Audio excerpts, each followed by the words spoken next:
یہ تو ہماری شہادت کا مقام ہے، پھر ہم یہاں سے کیسے جا سکتے ہیں؟ ہمارا 3 راتیں چلنا اور چلنے کے باوجود وہی مقام پر موجود رہنا اس بات کی دلیل ہے کہ یہ ہماری شہادت کا مقام ہے۔ امام علی مقام یہ چیز سمجھ چکے تھے۔ اللہ اکبر۔ اب ہم یہاں سے نکل نہیں سکتے۔ آپ نے اپنے سارے عزیزوں کو فرمایا کہ سواریوں سے اترو اور یہاں خیمے لگا دو۔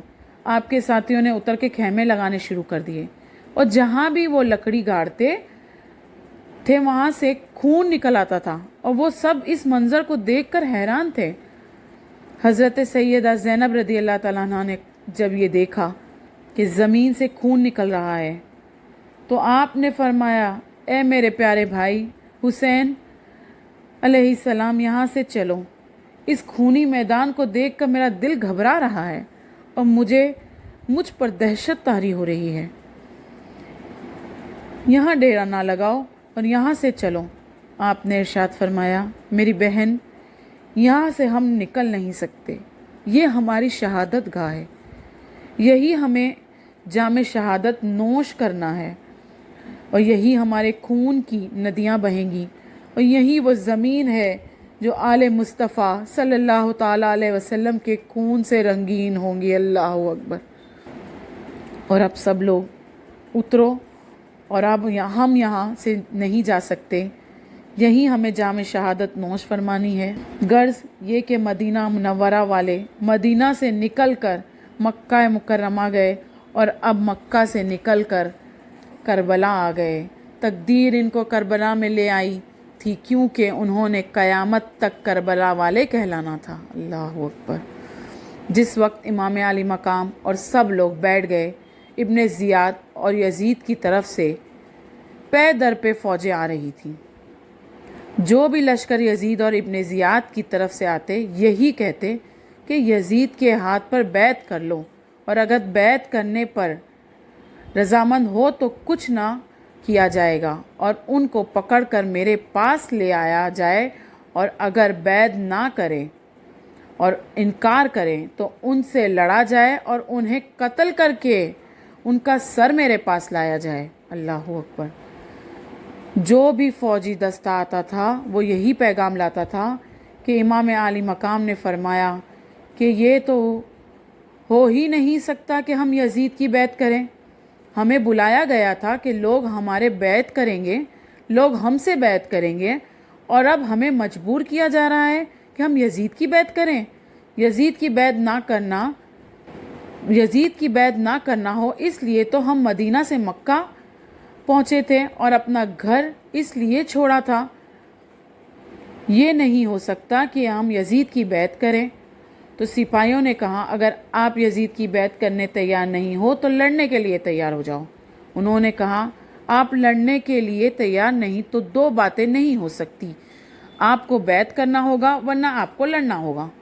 امام علی مقام نے یہ جب دیکھا یہ لوگ کے ارادے خطرناک ہوتے جا رہے ہیں، حالات خراب ہوتے جا رہے ہیں، سنو، اہل کوفہ نے خود ہمیں خطوط لکھے اور اس قسم کی باتیں لکھی کہ ہم آنے کے لیے شرعی طور پر مجبور ہو گئے، اور اب بے وفائی کر رہے ہیں۔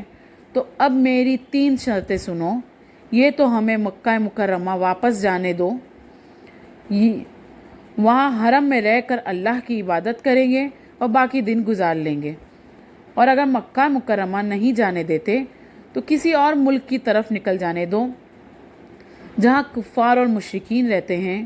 ہم پوری زندگی ان کو دین کی دعوت دیتے رہیں گے اور ساری زندگی تبلیغی اسلام میں خرچ کر دیں گے، اور اگر کسی اور ملک کی طرف بھی نہیں جانے دیتے ہو تو ایسا کرو کہ مجھے یزید کے پاس لے کر چلو، ممکن ہے کہ ہمارے درمیان کچھ صلح کی صورت نکل آئے اور حالات اچھے ہو جائیں اور لڑائی فساد نہ ہو۔ یہ تینوں شرطیں آپ کی گورنر کوفہ کے پاس بھیج دی گئی، اور یہ شرطوں کو دیکھ کر ابن زیاد بڑا غضبناک ہوا، اور اس نے عمر بن سعد جو ساری فوجوں کا سالار تھا اس سے کہا کہ میں نے تجھے صلح کرانے نہیں بھیجا تھا، بلکہ حسین علیہ السلام سے کہنے بھیجا تھا کہ بیعت کر لو ورنہ ہم سے لڑو، تم مجھے کیا صلح کی تدبیریں بتا رہے ہو؟ بس اگر حسین علیہ السلام بیعت نہیں کرتے تو تم ان سے لڑو اور ان کا سر کاٹ کر میرے پاس لے آؤ۔ اللہ اکبر۔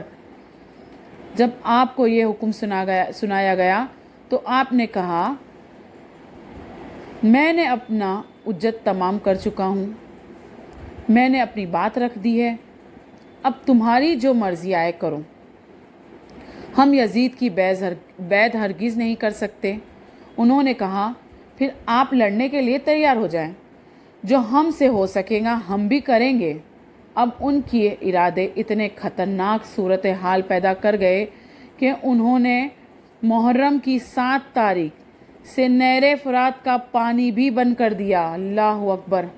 4000 سپاہی نہر فرات پر مقرر کر دیے، 2000 پیادے اور 2000 گھوڑ سوار، اور حکم دے دیا کہ ان کو پانی کی ایک بوند بھی نہ لے جانے دینا۔ پانی بھی بند کر دیا۔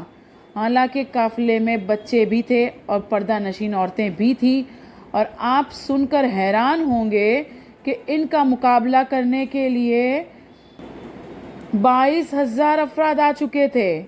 امام حسین کے ساتھ تو صرف 82 لوگ تھے، جن میں بچے اور عورتیں بھی شامل تھیں، اور یہ 22,000 لوگ لڑنے آ گئے جن کے پاس ہر قسم کے ساز و سامان تھا اور جوان تھے، ہتھیاروں سے لبریز تھے، اور پھر بھی انہوں نے پانی بند کر دیا۔ اللہ اکبر، اللہ اکبر۔